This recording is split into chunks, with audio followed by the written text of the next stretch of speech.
in my mind, he was the best technical coach out there. Who's coaching you, Peter? Peter Smith. Peter Smith. Oh, I bet he's here watching the match, is he?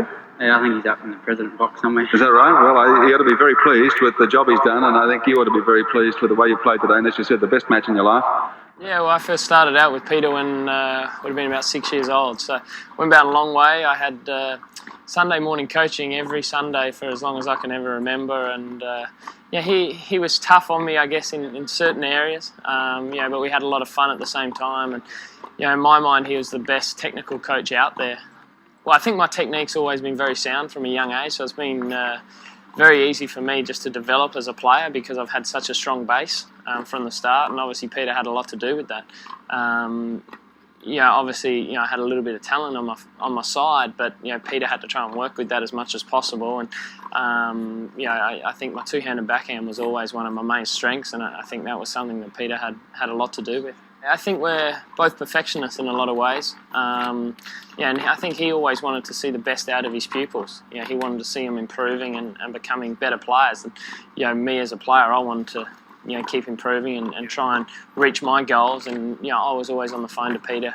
Growing up when I was playing junior tournaments around the world. And he's always been in my corner from a young age. So he's a great guy, and he always has whoever he's coaching's interests at heart, which is the main thing. And he wants to see everyone improve, and obviously I've been able to, I guess, take him on a pretty good ride as well. Everyone that goes through his system, they all have a great technique, but more importantly than that, Peter has the ability to know the difference between great technique and also making a player find their own way. And everyone has a different way of hitting a forehand and a backhand, and whilst Peter always teaches the right way to do it, he doesn't stop them from being a little different. And I think that's really important from a coach's perspective. And every time I got on the court with Peter, you worked as hard as you possibly could. You knew that you're on the court for a certain purpose, and that was to become a better tennis player. And he always instilled a great work ethic. I got the opportunity to work hand in hand with Peter for a certain amount of time during Lleyton Hewitt's early period, and I couldn't fault anything that Peter did. I got Lleyton, and technically he was great. He still had some flair about him.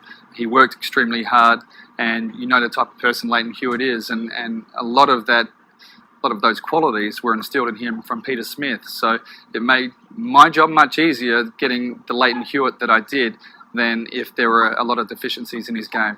It didn't matter how long he wanted to spend on the court, he would be there 2, 3, 4 hours, and he would always be willing to push himself extremely hard. You get that from the type of training that you get as a 10, 11, 12-year-old, and that was the years that he was working really hard with Peter. Technically, he was sound.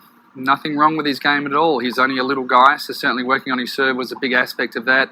But his game was pretty well-rounded. It was just, for me, teaching him to play tournament tennis, teaching him to have a game that he could bring out against the best players in the world.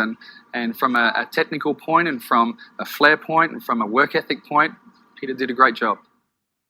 Yeah, he did me a big favour because my first boy was being born in 2001, so I stayed home during the month of March, and Peter took over the reins and travelled with Lleyton across to the States, and they had some great success. I think Lleyton made the semi-finals of Indian Wells and also the semi-finals of Miami, and did a great job. And I know Lleyton spoke extremely highly of Peter's time with him, and it's not easy going from working with a player in their teens to all of a sudden taking on a player who was entrenched in the top 10. And Peter stepped into that role, and I was lucky to get my job back, put it that way. So he did a great job, and he would have no problems stepping into a high-profile coaching role today. It's the type of person he is, and he would step up to that challenge for sure. Oh, look, I think Peter's one of his main attributes is discipline, and to go out there as a young tennis player and be involved in the sport for the right reasons and actually respect the sport for what it is, and with that, he creates a discipline on the court, and then you take that into into the way you develop as a player, and that's for me that was one of the glaring things about Peter, and obviously there are other things as a coach. Technically, I think Peter's one of the best technical coaches around as well, and that's shown up in a lot of the players that he's developed. Peter was obviously my first coach at a young age, so I take pieces of what Peter delivered to me, and I'm sure I say some of those things on the court to some younger players, and also to my player, currently being Lleyton. So, and then there are other coaches around the country, that you've worked with that that will be involved as well. So, look, there's a significant part, and I'm not sure what percentage it is, but there's always some good things that come out of it. The legends that I admire from that country, the coaches that I've had, and Tony Roach and Peter Carter, have been incredibly inspirational and important to me in my life. Well, Peter had been coming down to tournaments in Adelaide and doing quite well, and he got picked in the state squad, and Peter Smith was the coach of that state squad, and we got to know him and saw his method, and I thought, well, we want the best. So that's why. And Peter took him on, and it's turned into just a wonderful relationship with the whole family. Yeah, it's been great.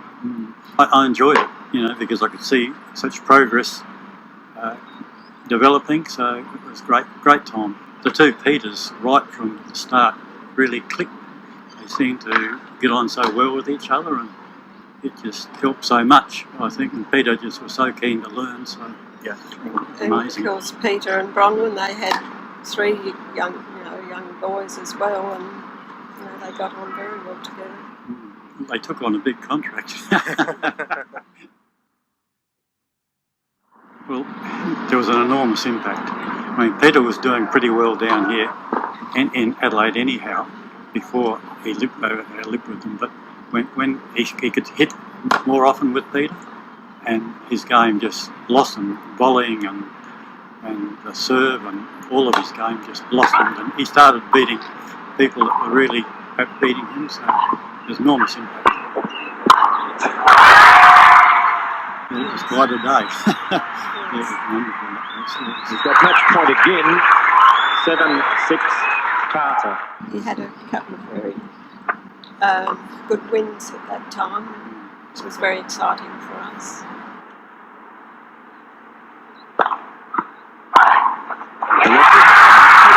What an upset! Peter Carter defeating John Alexander in 3 sets. They're pretty happy here at Memorial Drive, I'm here to tell you.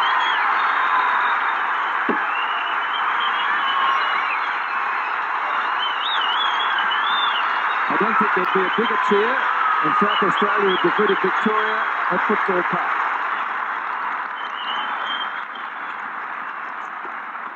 Well, tell us all about it. Just played the best match of my life. So. Well, I think that pretty much says it all, doesn't it? Yeah. John played well. I thought perhaps he was just a little sluggish at the start, and you really came out firing. Yeah, I think he would have been a bit sluggish after winning the tournament last week, so I gave myself a bit of a chance when I came out here. I played well.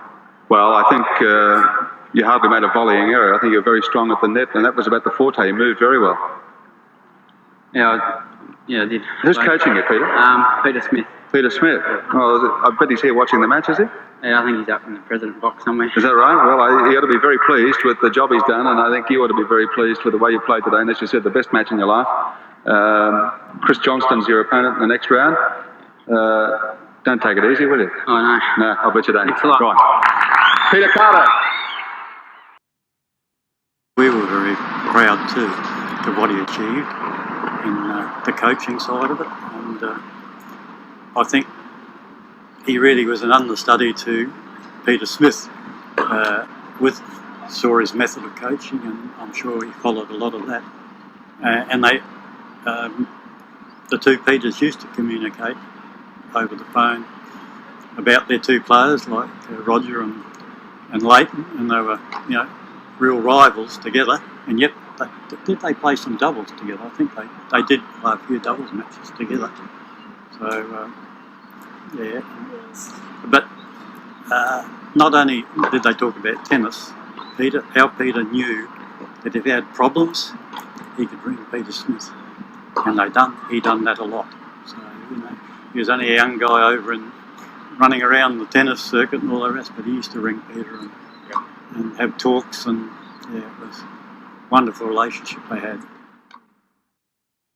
Well, Peter I have a couple of people that I would call my best friends, and one of them lives in Melbourne now, and Todd Viney, and Peter was my other friend that I was extremely close to. So when he died suddenly, it certainly ripped the heart out of myself, and I know it did for Peter Smith as well, and a lot of people here in Adelaide. Now, Peter was a great friend to many people, and I guess, you know, when something like that happens, you sort of have to take stock in your life and what your priorities are and what's important to you. And obviously going out there and enjoying life is something that I've tried to do every day, and Peter taught me a lot of great values in the time that he was with us.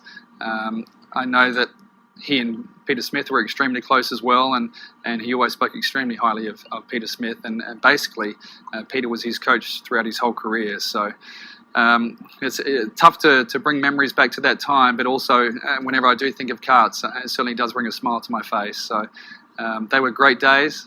We just wish that Peter was still here with us. So Peter was really a really important person in my life, because I think if I can say thank you for my technique today, it's to Peter. But disaster struck before Roger could show his mentor Peter what he was capable of.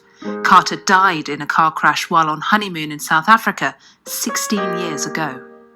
He passed away the year before you won your first slam at Wimbledon, obviously. What do you think he would have thought to see you here now with 20 Grand Slams? It's okay. I'm sorry. I hope he would be proud. I guess he didn't want me to be a wasted talent. So I guess it was somewhat of a wake-up call for me when he passed away.